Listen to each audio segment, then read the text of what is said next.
Hey everybody, welcome to the latest episode of the All2ReelToo podcast. Woo! I'm your host, Michael E. Cullen II, and with me, as always, is my co-host, Matthew Haas. Woo! Woo! Okay, anyways, today we're still venturing down the river in a kayak that they call the world of direct-to-video sequels. Yeah. You know, we're wading our way through this. And the latest movie that we're covering is Without a Paddle, Nature's Calling. The 2009 sequel to the 2004 film Without a Paddle. Yes. They made a sequel to a film that didn't need a sequel. No, it didn't. It was pretty much resolved. And it's one of those sequel and name only type things. Yeah. But where here we are. Where it's a similar story, different characters. Oh, God. Different everything. Well, not really. No, because the story... It was pretty much a similar plot. Well, no, Yeah. because there was no treasure. Yeah, but... Well, I guess there was kind of... Well, they were looking for something instead, and it was different, though. Yeah, but, okay. Yeah. Okay, You're so... right, yeah. And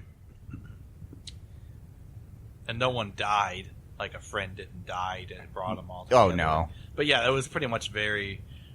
Like, almost a carbon copy of the first one's plot points and things of that nature. Can we, before we talk about this for a second? Yeah. Can we mention the fact that I think that you might have psychic abilities because of Cop and a Half 2 or New Recruit?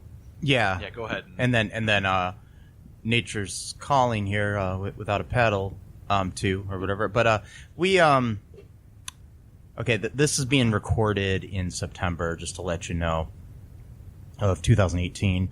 I don't know when this is going to air because we're backlogging a bunch of episodes just to kind of give you a little bit behind the curtains sort of thing here. Anyways, we recently just lost Burt Reynolds. And Burt Reynolds was in Cop and a Half and in Without a Paddle. And back-to-back, I just randomly chose to cover two movies that were sequels to movies he was in. I don't know why. Wild, yeah. It's just weird. And, yeah. It's weird how sometimes you just have, like, this, like, I don't know. Kind of psychic premonition in a way or something. Yeah. Or something's in the air. It's like, I don't know. But, I mean, in all honesty, the reason I chose Without a Paddle 2 is because I was listening to another podcast that's hosted by Dax Shepard, who was in the first Without a Paddle, and his guest on the episode was Matthew Lillard, who was also in the movie. And they were, just talking about the movie, and it made me think. I was like, wait, there's a direct-to-video sequel to that. I can cover that for the podcast. And if you haven't checked it out, do check out Armchair Expert with Dax Shepard. It's a really good podcast. They're not paying us or anything, just to be all honest. But I just like the podcast a lot. Anyways, it's interesting. But, okay, so Without a Paddle, Nature's Calling. The greatest of all Without a Paddle sequels. The only one. but okay, so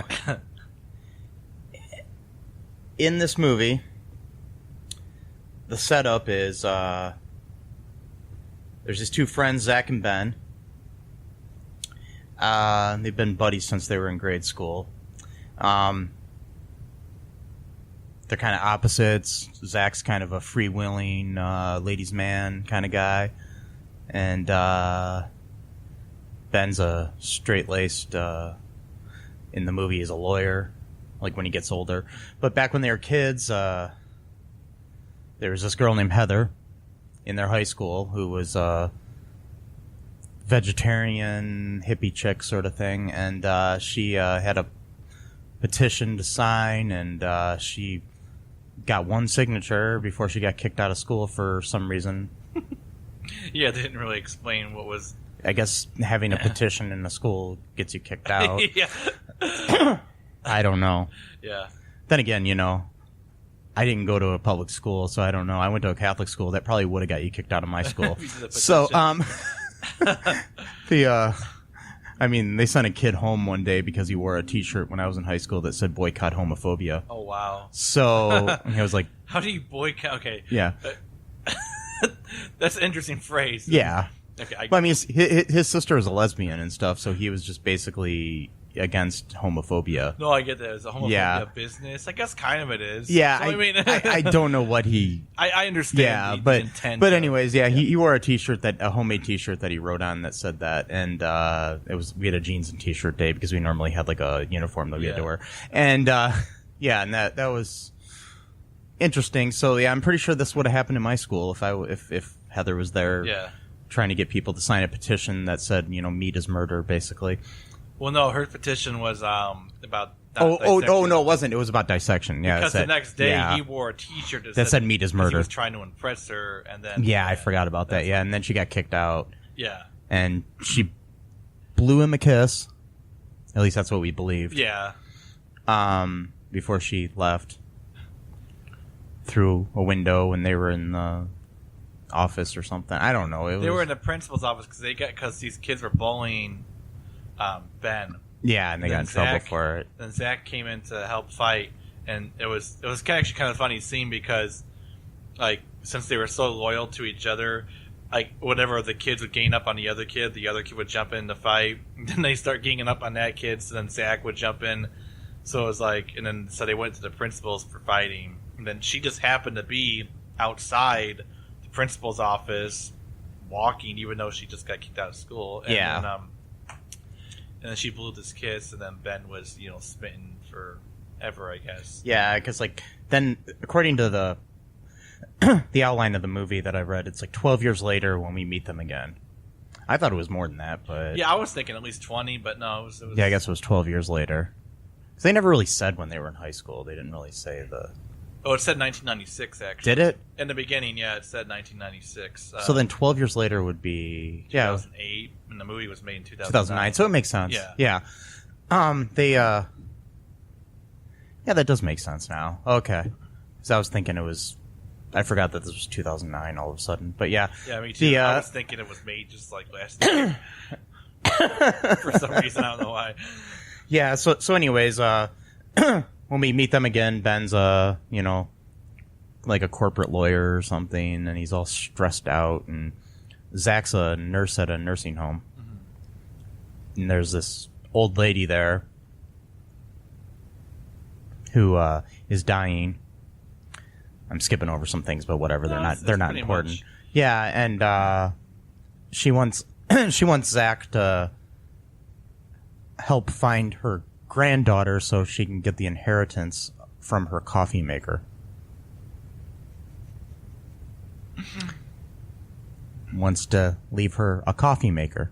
Right. We'll get into that a little bit. Yeah, we'll get into that. Yeah, I assume everybody that's listening to this has seen this wonderful film. Oh, yeah.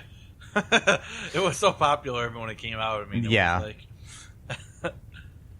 Anyways, so this old lady's step grandson has been visiting her, and for some reason, he's British, and he's British too for some reason, which is funny because actually the actor who plays Ben is British as well in real life, but he plays an American in this movie. Anyways, which I found out recently, and I thought that was kind of interesting.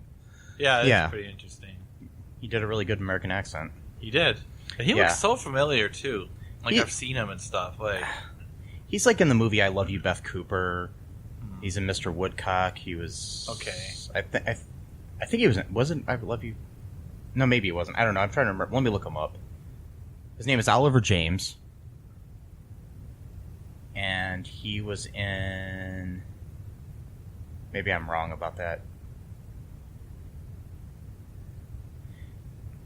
He was in the Hilary Duff movie Raise Your Voice. He was in the Amanda Bynes movie What a Girl Wants. I haven't seen either of those. No. He was in strike what I said earlier about the other movies he was in because I was reading the wrong thing. Yeah, he's not really been in a lot of stuff. Yeah, just familiar face, that's all. Yeah, he hasn't acted since 2012, according to the Internet Movie Database. Maybe this movie kind of took a lot out of him. Huh? Yeah. Well, that was 3 years later, so he's still... Yeah. After that, he did a TV movie called Roadkill. He did a TV movie called Black Forest, and then he did a documentary series. I don't know what he did on that. Maybe they reenactments or something like that called Dark Matters Twisted But True. But I guess he does a lot of theater in Great Britain, from what I've heard. Okay. So, anyways, back to the plot. Yeah. So, what happens next here, Matt? Do you remember? Yeah. He's, Zach kind of has a close relationship with this patient of his. He's, worried that she's not going to have much time left, and so he visits her, and that's when she asks, pretty much begs him to, find her granddaughter. And so that's when he calls up, he actually shows up to Ben's work at saying that, there was their high school principal. Yeah. And the guy's like, what's my high school principal doing here? And then it turns out it's him, and then Zach kind of makes like a jab, like, oh, you wouldn't come if you said it was me, type of thing, because he's been kind of like neglecting their friendship for a long time because of being overworked and stuff like that. Yeah. Which is still not really an excuse, in my opinion. I mean, I know that's the one that everyone makes, but it's like, yeah, if you're really, really, really care about someone, you'll make some time. But yeah, I mean, even if it's just a few minutes. But yeah, anyway, so life happens though. It does, but because I know we've lost touch in the past, Matt, being best friends and stuff at times. But yeah, not 12 years worth. No, maybe a few months. Or, yeah, but yeah. Anyway, so he shows them the picture or the file, and it's revealed that this woman's granddaughter is Heather, that girl from high school that he knew of course she is. For like one, yeah, I knew that exactly. Even before that, she even said, like, "Oh, I got this granddaughter." I'm like, "It's Heather. I know it is." Oh yeah, it has to be. There has to be a reasoning. Yeah, and then he agrees to go after Zach is kind of really laying it on thick, like, aren't you still obsessed with her? Blah blah blah. All right, fine. So they're gonna go on this. Well, Zach's hoping this is gonna be like a bonding experience to finally like rekindle their friendship or whatever. But then, lo and behold, the British stepson decides he wants to come on the trip, and this guy talks and talk. I mean, he does not. He's one of these talkers. Like, it just will constantly just running his mouth about everything he's done. And so they drove for like 10 hours, and it's revealed that he literally spoke for 10 straight hours. I mean, imagine being in a car ride for 10 hours with some asshole that's like thinks he's so cool, whatever. And then that's what it's like listening to a podcast. It is. I'm joking. Well, no, it's a little bit. No, because there's more than one person talking though. Not always. And this guy, yeah, okay. The ones I listen to, at least, there's 2 or 3 people, or at least. Anyway, so they go to they like make a pit stop to like go to the bathroom or get some supplies, and like kind of near the area where she was last known to be in state of Oregon. And they go to this bar, and I'm pretty sure sometimes I think someone looks like someone else, and it turns out that's not. But I'm pretty sure one of the guys was played by Nick Kroll, if I'm not mistaken. He looked like Nick Kroll. I don't know. Was not Nick Kroll. It wasn't. No. Okay, all right. It looked to me. He looked like him a little bit, but and it's like basically like your stereotypical like Deliverance type bar, like a bunch of these, we don't take comedy, the city folk kind of people, whatever, and like, they talk about, oh, we're looking for this person, blah blah blah, and then the bartender's like, oh well, they were last seen in the woods and they're probably dead. Why dead? You say, blah blah. Oh, it's because everyone who goes to these woods dies. So it's kind of like one of these Dr. Satan type, well, that's kind of a weird example because that movie's based on like killing people, but whatever. Dr. Satan from House of a Thousand Corpses. Oh, okay. It's been ages since I've seen that movie. Yeah, I was like, who's Dr. Satan? Dr. Satan was this made up character. Yeah. Sorry, I know it's a rant here, tangent. I'm in a weird mood. Dr. Satan was this. Go ahead. No, go ahead. Oh, Dr. Satan was a mythical character based on this town. I think it's like in Georgia or Texas. In the movie House of a Thousand Corpses, and one of our favorite actors, Rainn Wilson, played in this movie, and he meets a terrible demise in that movie. Oh yeah. But anyway, they're like these like college kids that are like doing research on like a book for like just like travel things, like weird things you can see when you travel the country, like go to this place to see some wacky stuff or whatever. So they end up going to this gas station that's run by this guy named Captain Spaulding, and like he has like this weird thing called like the murder ride that you can go on where he tells scary stories or whatever. And one of them was Dr. Satan, about like he was like this crazy doctor or whatever and killed a bunch of people. And I have no idea how I'm making this connection, but anyway, okay. The idea was that everyone who looked for Captain Satan or Dr. Satan always ended up dying, and somehow I made that jump from this guy bartender saying that anyone who goes to the woods ends up dying, but whatever.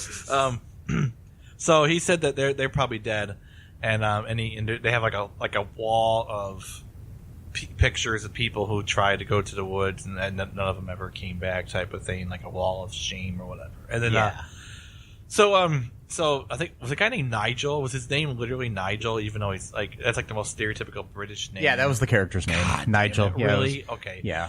It's like, can you get played by Rick Young? is the guy's real name? Yeah. R.I.K. Oh, I like that. Yeah, Rick. And yep. He's a British actor. Okay. Yeah. I don't know what else to say.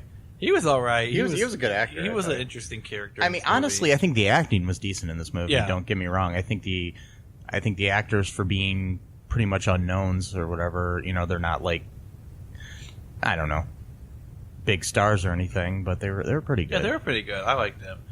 And sorry if I'm going off on a tangent too much. I'm trying to. Oh no, it's fine. Trying to remember what happens after that. Well, basically, they go off. They get a boat somewhere, and yeah, they go off on the river, and they have paddles, I think. Yeah, that's kind of weird. So without a paddle, yeah. Both movies they had paddles. Oh, okay. I think they're lying to us. Yeah. Without a paddle, I don't get it. I'm joking. I know where the phrase comes from. You know, up a creek without a paddle.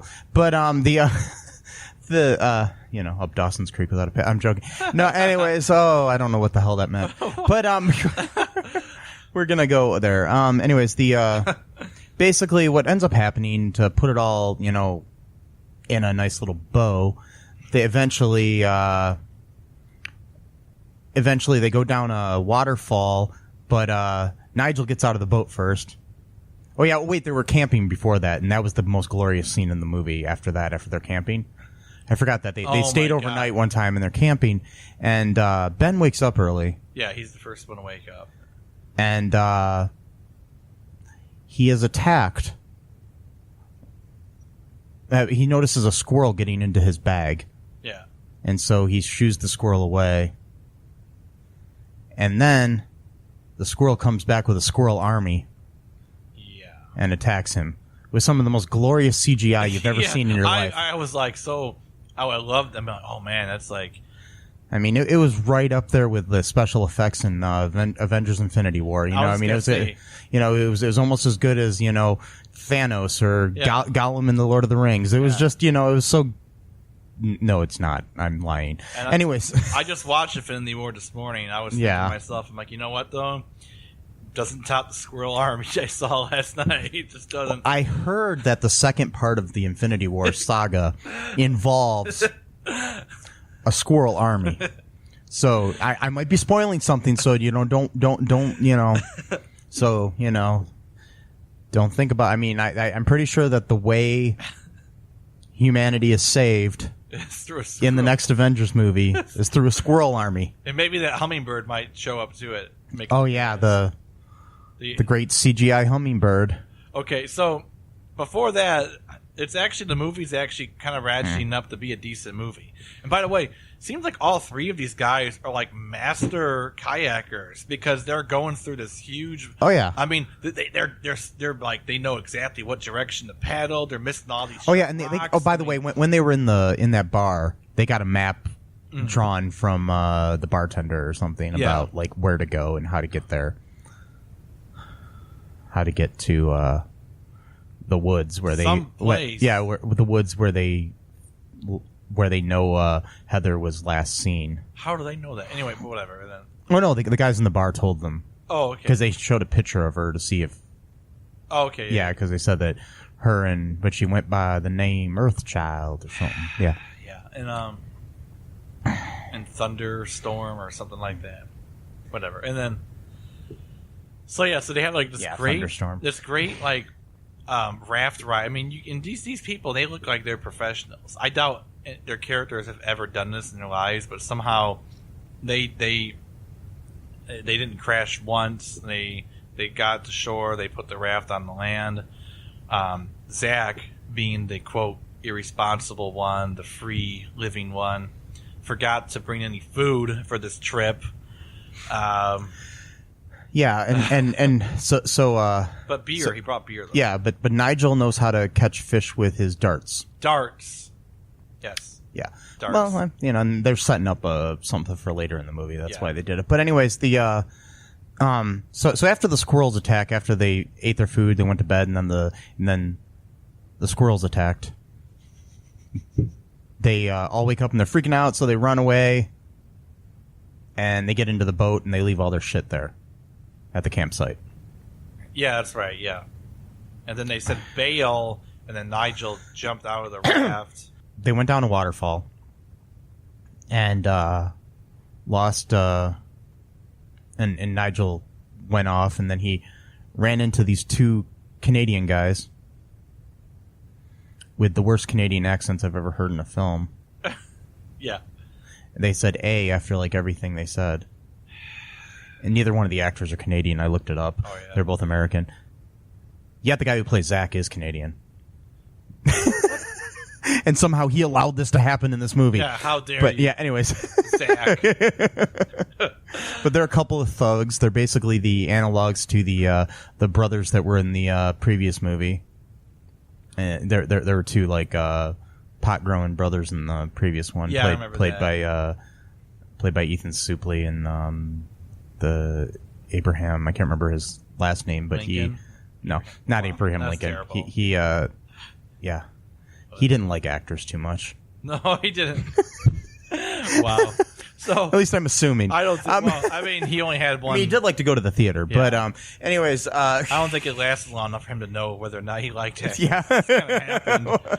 But so like Nigel, but besides that, Mrs. Lincoln, how was the play? Oh, God. Anyways, so did Nigel owe the money? Because I was kind of drifting off. Yeah, a little bit. Basically what happened was something happened. He gambled away some money, and he owed these guys money for some reason. Okay. So these bad guys are trying to make sure that Nigel gets the inheritance and not Heather. So their goal was to come to the woods and basically kill Heather. Yeah, pretty much like a murder story. All of a sudden.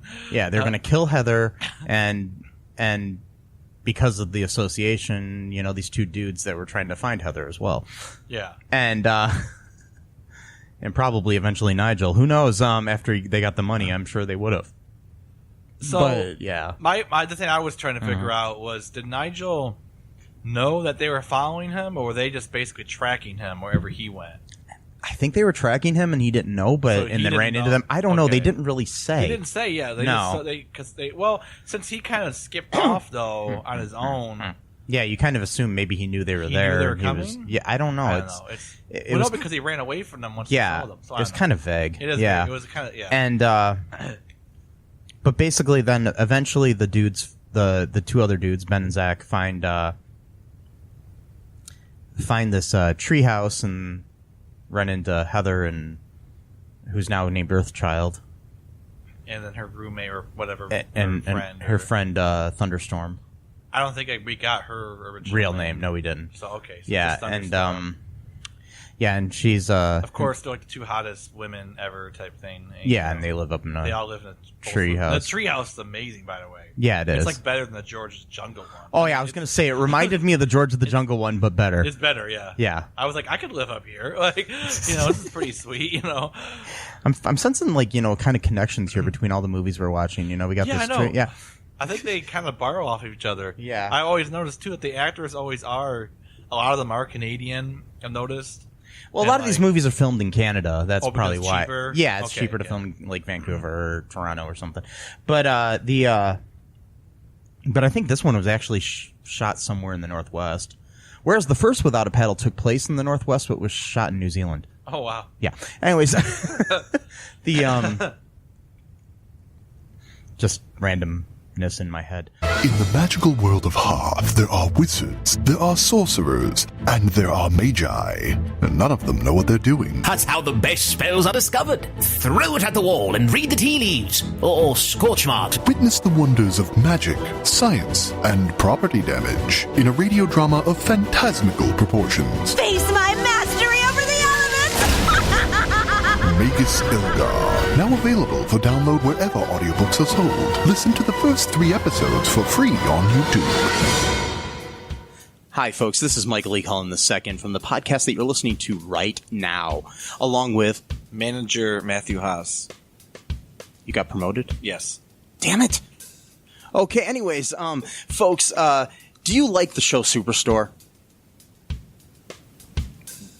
I don't know. I asked the folks and nobody's answering me. Because they're not here. Oh, but we love damn it. Yeah, we love it, though. Okay, folks, if you like it as much as we do, you're really going to like the Super Story podcast, which is a podcast where Matthew and I go episode by episode and give our little opinions and thoughts on it. Sometimes we have guests, sometimes we don't.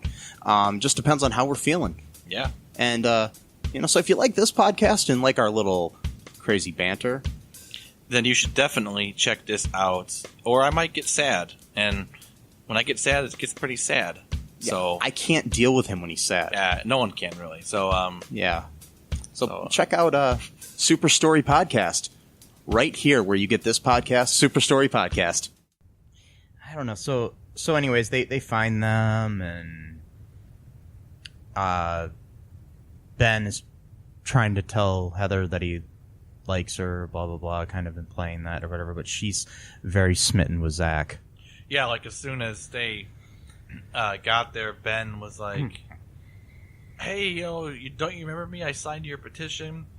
And you think, like, at first, because her eyes get all like, oh, but then she goes, Zach Powell? Like, she remembers Zach. Yeah. And so then, yeah. Sorry, I didn't mean to interrupt, but Keep going. Remember that part. Yeah. And then, Yeah.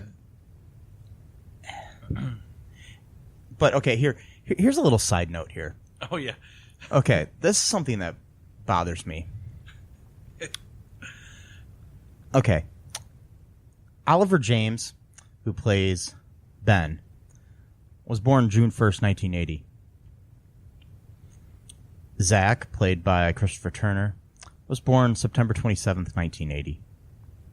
Okay, so then, you'd assume that, them graduating from high school in the 90s, maybe playing a little bit, that seems about right. Okay. Yeah.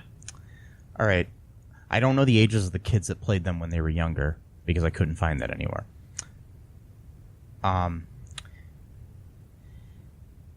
Madison Bontempo, who was the younger Heather, was born December 20th, 1991. Okay, it works out for, it's young enough to play the high school version of her. Yeah. Okay. Another Madison Riley, who plays the Earthchild adult Heather, was born March 16th, 1990. So she's like a year older, like a year and a half older than the actress who plays her when she's younger. So 26-year-old. And she's 10 years younger than Zach and Ben. Right. But they went to high school together. So the actress who plays adult. So they're probably 14 years old probably because it was their freshman year of high school. Yeah. And it's implied that this was her freshman year as well. Maybe not. Maybe she was a sophomore, but whatever. And then So the actress who's playing the 14-year-old, which took place in 1996, was born in 1991. So she would have been 5 in 1996, but it doesn't matter. That's just, that doesn't have anything. Because when she was basically though. What I'm trying to say is it's weird. Yeah, to have a 19-year-old play. A 19-year-old actress play a 26-year-old or 27-year-old character when you're only 5 years older than the character was 1996. Like, yeah, I'm trying to. And the fact that the actress who played you when you were younger is not really that much younger than you. Just like a year. Yeah. It's weird. And I don't know. I mean, I'd say that goes to sexism in a way. But then again, I mean, the actress who played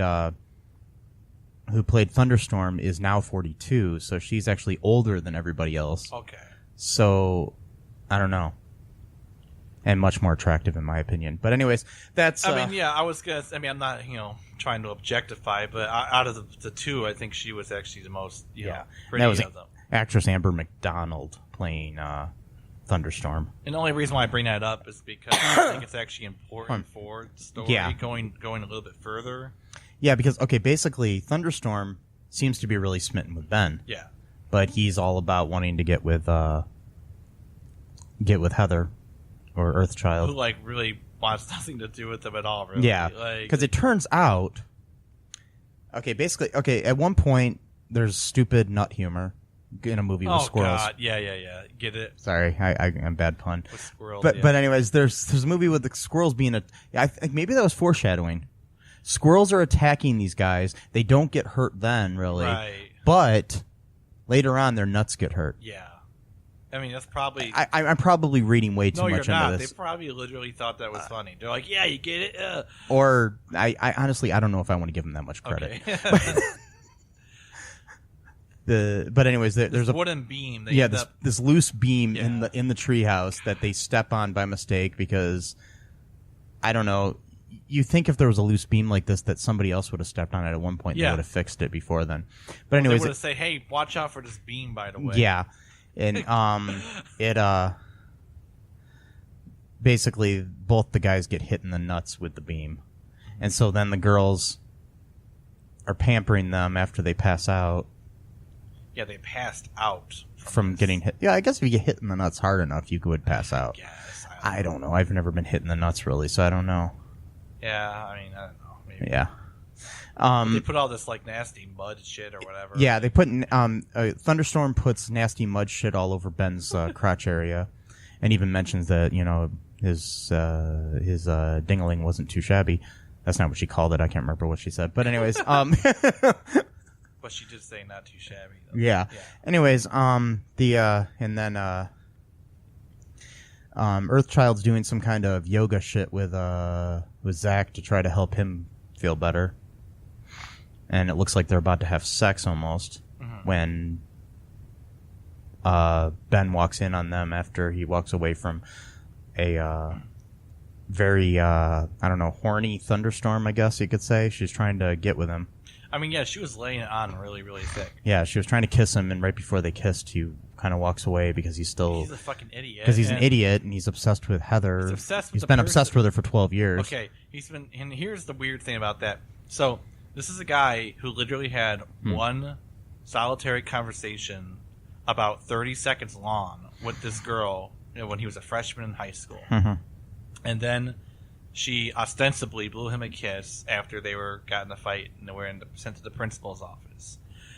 And, oh, by the way, the principal's last name was Lipschitz. Get it? Oh! Stupid, name to make it. Not stupid, but, to them it was supposed to be funny. Yeah, probably. And then whatever. And then, and so, because of that one blown kiss, he's basically been holding on to that for all of his life. Yeah. And it wasn't even a kiss on the lips; it was a blow kiss. But now he's got an extremely attractive woman who probably hasn't seen a man in years, who's interested, who's heterosexual. And is very, very, very, very much attracted to this person. So the sex is going to be super, super hot. And she used to be a lawyer as well. Yeah, so they already have stuff in common about their lives, so they can actually talk about things together, not just fool around, but actually have conversations. It's and, like, but then he's like, no thanks, I'm gonna go to this woman that I don't even know. Whatever. It's like I'm trying to remember, like, there were girls I was attracted to in high school, but I don't even remember half of them that I know I was attracted to girls, but it's like even the ones I dated, I don't really think about much anymore now. Yeah. And I mean, once in a while they'll pop into my mind if I remember something about them. But the thing is, it's like I don't harbor feelings like 12 years later for people. I don't know. Who knows? But it's just a part of the plot to keep it going on. Yeah. Anywho,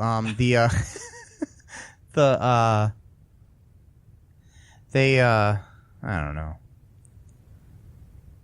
What happened next? This movie was bad. He leaves, or he ends up, he ends up leaving because he thinks that Zach. Oh yeah, he's mad at Zach and he's mad at Heather, so he leaves. And he just pouts and blah blah blah. Yeah, and then how'd he end up in a cabin? I think he got hurt or something. Well, or what? he's like huffing and puffing, so he's not really being careful what he's doing. He's just he's all steamed up, so he's just marching, being mad.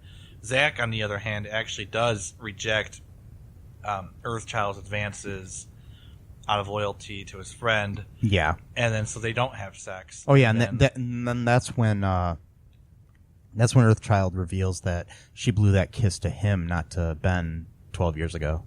Right, so then she says, well, it really wouldn't be disloyalty because it was just, an all misunderstanding. Yeah. But even Zach doesn't take that he doesn't use that as an excuse either. Well, he's all about the, bro code and bros before hoes. Well, plus too, because he's been trying to get in touch with them for probably a couple of years, and so he doesn't want to, make any mistake that would then drive him away further, So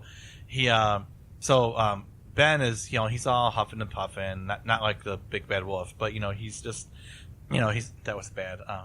Yeah. And he ends up, I think he ends up like getting hit by a squirrel again or some bullshit. So then he ends up in a cabin with this guy with a beard, whose name, I don't even want to say it, is Hal Gore. And he's supposedly the brother of Al Gore. That's what he kind of implied. He's got a beard. And he's black. And he's played by football star Jerry Rice. Who's obviously honestly the most famous person in this movie. Yeah, he is. He's the most well-known person in the whole cast. Yes.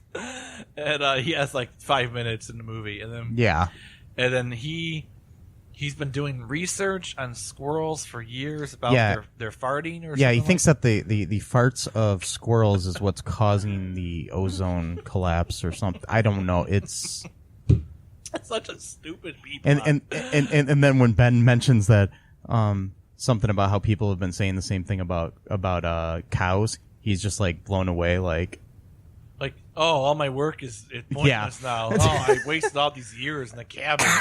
It's like, and then and then he makes some comment about how even Tipper Gore was his girlfriend before Al stole her from him or whatever. It's like, what the fuck? And he has Nigel's big Nigel had a big suitcase full of crap. Oh yeah, and he got it. Champagne and wine. And Nair for men. Yeah, Nair. He loves his Nair. He's kind of like a person that really cares about like his physical, like whatever. Even when they're going, kind of like a pampered. He's like a pampered dude, posh sort of guy. And it's like even when they're going on like a rugged trip, he wants to still have these kind of like creature comforts. It's like, dude, but apparently he's really, really good at making trout because they ate that shit up. So, and I don't even think they had spices. So I'm not sure what made the trout so good just by cooking it, but I guess so. And then, well, I guess when you're hungry, it doesn't matter. But yeah, I mean that's true. Yeah. I mean, it kind of reminds me of actually this family in Russia way back in the day. They went to escape into the forest when the Soviets were taking over, and they like lived like deep in the woods for like 80 years. Like, I mean, it was a long time. and they just caught their own food and everything. And they were finally discovered like in 2003 or something. And they interviewed, the people or whatever. And the one guy said, he's like, do you miss anything from like, your old life, like in civilization? He says, the one thing I miss is salt. Because they couldn't find any salt to put on their food. Like that's the one thing I missed. Wow. It was salt, like because they caught their own food and everything, and So what happens next? Oh yeah, next is somehow they're attacking the two Canadian dudes, and Nigel end up finding the treehouse. Yeah. And they're shooting at it. Ben has gotten back by this time or something, or comes back at some point and is there to apologize, or not apologize. Well, you know what I mean, to make amends. Explain. Yeah. Whatever. And yeah. Why is this movie so forgettable? It's just because there's a lot of. I mean, we're just jumping around. That's fine. Yeah, but anyways, then they start They shoot up the place. Right? Yeah, and then they start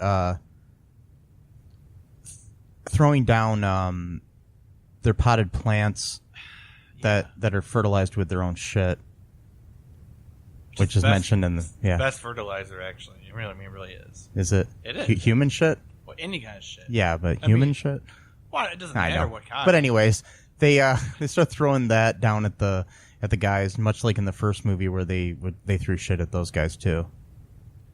Because I just watched the first movie after this movie, and they threw bags of shit at the guys too. Okay. But yeah, so it's like an almost identical sort of thing. But anyways, they're shooting up the place. Nigel takes him out at one point by shooting his darts in the back of their necks. Is that how they? I'm trying to remember how they ended up winning the day. Okay, I'm still trying to remember. Was Nigel like was he like a secret kind of like, because he like knew how to fight and stuff? So was he like working for someone? He seemed to have this like extraordinary life where he was like, I don't know, it was like the life of Brian or whatever. It was just like a sort of like amazing life where he just did everything. Okay. And the life of Riley, I meant to say, not the life of Brian. I was gonna say, like, wait a minute. Yeah, it was like the life of Brian. He died next to Jesus on the cross. Yeah, anyways, the life of Riley, where or something like. But anyways, it's because he fought them off, and then I forgot how they won, but they ended up knocking him out or something, and then I think didn't Hal Gore show up at the end or something? I don't remember. And I don't think he did. Okay. I don't know. But they basically what ended up happening was they got the Zach and Heather got together at the end. Heather came back to go get the inheritance and say goodbye to her grandma before she died. Basically, turns out the inheritance, the coffee maker, was stock in Starbucks. Yeah, not just a like a little Black and Decker coffee maker or something. They showed an actual coffee maker when she said that. And Zach kind of looks at it. He's like, you don't gotta pay me, Yeah. But though, she also bought these stocks really early on. Yeah, like at the beginning of Starbucks. It was like 21,000 shares. Yeah. So, and she never sold them. So, yeah. So that's a lot of money. Yeah. And, Nigel apologizes to basically trying to kill a stepsister. Well, I don't think he was going to try to kill her, but yeah, whatever. But anyways, and then we see Ben and Thunderstorm living in the treehouse all happily ever after at the end too. And then there's like mock magazine covers with Hal Gore on them and stuff at the end too during the credits. And he's discovered some great scientific research or whatever about squirrels. And then we have these credits that roll. Nice. And that's it. Well, okay, but yeah. I still want to figure out. Okay, so he's doing research on a squirrel's poop or farts or whatever. How do they form an army? Like, what? I don't understand the consciousness raising that a squirrel knows how to hold knives and form an army of other squirrels to attack people. I don't get that part. I don't think the filmmakers did either.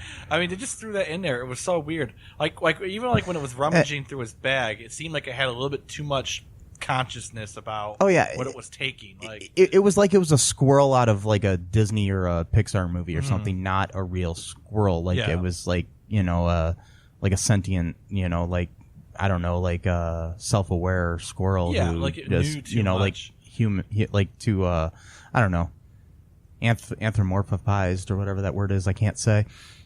Yeah, I think it's anthropomorphic. Yeah. Whatever. And, anyways, but yeah, I think what it was is that it was cheaper to do this CGI than it was to get like real animals trained. Yeah. Because like in the first movie, in the first Without a Paddle, they had like a bunch of scenes with Bart the bear. That's the actual bear's name that was in that movie. Okay. But yeah, yeah, the bear ends up like which was a different type of bear than would be native to the Northwest Territory of the United States. But anyways, maybe someone dropped them off. I don't know. Like, I can't take care of you anymore. Just live here. No. Yeah, but they I don't know. They did a. I don't know. I guess they were just trying to make up for the fact that they didn't have a bear. So they had to have a bunch of like 1,000 fake squirrels with because like with these direct-to-video sequels in name only, you have to hit all the plot points. Usually, not all the time. I mean, because some of them don't do that. Like honestly, I mean, like Cop and a Half New Recruit, which we talked about before, actually had an original plot that had nothing to do really with the first movie. Yeah. Our movie wasn't similar really at all. I mean, except for the young kid and the cop. And those CGI drones, man, they were just as good as those squirrels, man. But a little bit more realistic, honestly. But I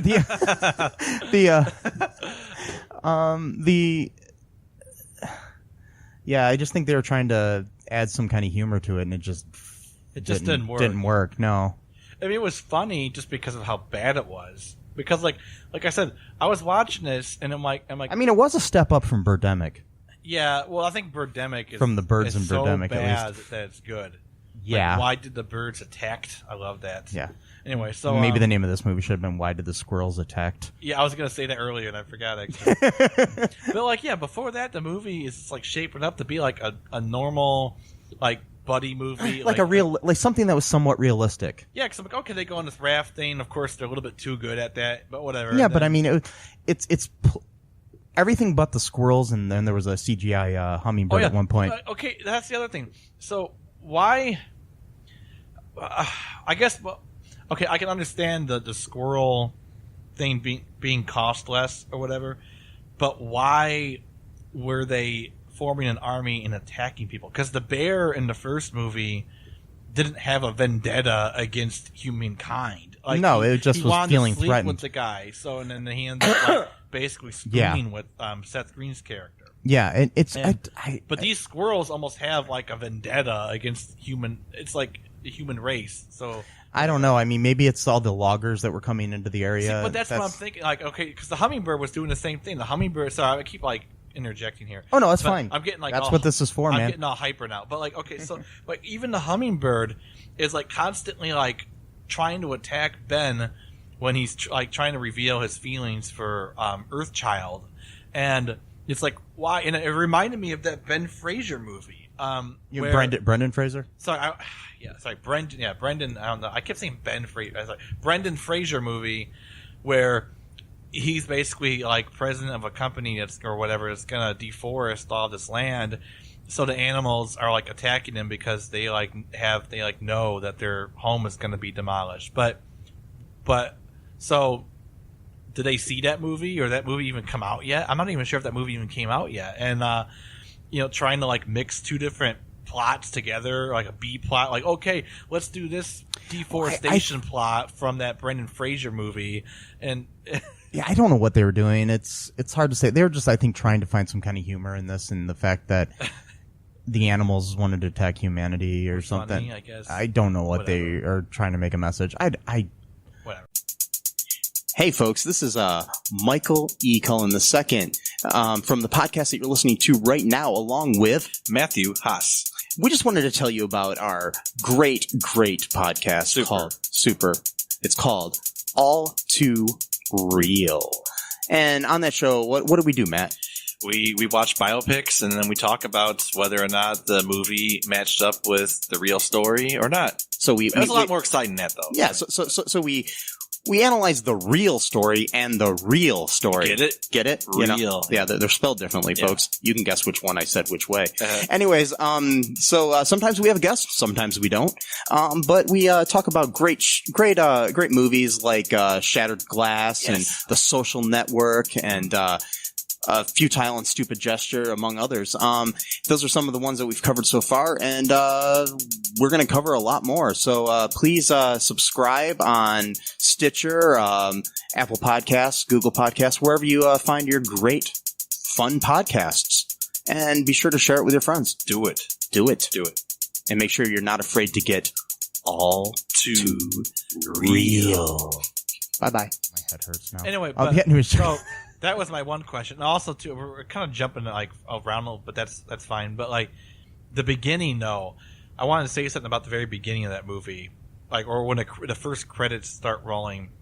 I thought that was one of the most awkward beginning credits I've ever seen in my life. Like these weird still images. It reminded me of that plumbers don't wear ties game, like where it's just a bunch of still images. Like they couldn't afford to like film them actually doing things, so they just had to show a bunch of pictures like of them growing was up. That what happened like in the beginning of the movie? Because I forgot. It's been a couple days since I watched it. So I mean, I watched just last night, so I'm still kind of fresh in my mind. But yeah, right after she blows the kiss to Zach, not Ben, then the credits start. The beginning credits start to roll, and it basically shows like Ben and Zach kind of like growing up together, like being like hanging out or whatever, and they're getting older. But it's just like these still pictures, and it's like in this weird like format collage, like you got from like Windows Movie Maker. I don't know. I mean, I guess it's just a standard sort of thing to show the passage of time. I mean, you could do some kind of video, but I mean, maybe they were just trying to make it seem like it was a photo album. I know, but even that, it just looked weird. Like the pictures. It was cheaply done. Like they're all taken on the same day, even though they're supposed to be like passage of time. Oh yeah. But anyway, but then they're playing that song for the 90s that was like really, really popular back in the day. Like wherever you go, I'll find you. Yeah. I'm not sure if that's the lyrics or not, but it's I think it's like a Gin Blossom song from like the 90s or something like that. But anyway, they're playing that. Oh song. yeah, it was. It's like wherever I'll follow you down. Or follow, by it was Gin Blossoms. Yeah, it's a good song, but it was kind of like a weird. I mean, I guess since that was the 90s, maybe they were trying to do whatever. And then but yeah, that part was kind of just odd, strange to me, and it kind of shows too, like Ben kind of slowly like drifting apart, like from the friendship because Ben wanted to be like a civil rights lawyer, but he kind of got wrapped up in like the corporate stuff. Like his boss, boss would never let him do the trials he wanted to do. It's the standard, I want to save the world, but then I need money, sort of thing. Yeah. But yeah, I don't know. So here's my final question, though. Would you recommend this movie to anyone? Yeah, I mean, who would you recommend it to? Just to anyone that wants to watch like a kind of just like a silly movie that you don't have to like really think about too much or like concentrate like too hard on it. Yeah. I mean, like you still have to pay attention to it, but like because like I watched it last night. Like I got something to eat, and it was around like 10:30. And I put it on. I'm like, yeah, this is kind of fun just to watch. Like, yeah, I mean, it actually honestly took me a couple sittings to watch it. I would recommend it, but only, I mean, don't expect it to be as good as the first. Not that the first was the greatest movie ever either. But yeah, if it comes on the TV when you're flipping through, which I don't know if it would. Yeah, but sure. But maybe stop and watch it for a few. Yeah. Or Amazon Prime, it's free. Yeah, it's free. If you can't find something else to watch it. If you enjoyed the first movie, you might like it, or you might hate it. Yeah. Anyways, I know that's not really a glowing recommendation, and maybe they'll put that on the back of the box next time. That they release it on Blu-ray or something. Anyways, watch it if you have nothing else to do. Yeah. So, if you're stuck in a room and you don't have internet, and this is the only DVD on the shelf, go ahead and put it in. It'll be fine. It'll be okay. You won't die. No. Yeah, you won't die watching the movie. Hopefully not. Unless some squirrels attack you. Yeah. Anyways, I think that's all for us today. I've been Michael E. Cullen II. And I've been Matthew Haas the first. Yes. All right.